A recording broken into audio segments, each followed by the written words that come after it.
Parla Fanazzurri, benvenuti sul canale Notizie di Napoli, andiamo alle ultime dall'Azzurra. Ma prima, se siete nuovi qui, già iscrivetevi e attivate le notifiche per non perdervi nessuna novità dal Napoli.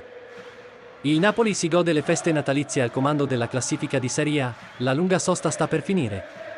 Gli azzurri torneranno in campo il 4 gennaio nella sfida contro l'Inter, match valido per la 16ª giornata di campionato. In casa partenopea c'è grande fiducia nonostante le ultime due amichevoli perse allo stadio Maradona.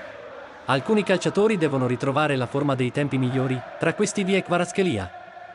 Quello studiato dallo staff azzurro è un classico percorso di recupero che ha visto Spalletti cercare di impiegarlo il più possibile nelle amichevoli. Un modo per ritrovare quegli aspetti, dal cambio di direzione alla sensibilità nel dribbling, fondamentali per tornare ad essere il calciatore devastante di inizio stagione. Nella mente del presidente del Napoli Aurelio De Laurentiis già c'era il desiderio di adeguare il contratto del georgiano. Il milione netto percepito oggi può essere ritoccato sensibilmente verso l'alto. Da diversi giorni ci sono i primi approcci per capire gli spazi di manovra. Il Napoli è conscio di un adeguamento giusto per quanto mostrato dal talento georgiano.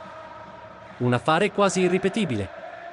In pratica vuole raddoppiargli l'ingaggio fino al 2028, per le casse della società azzurra sarebbero un ulteriore esborso di 5 milioni di euro, una cifra che però permetterebbe al Napoli di blindare il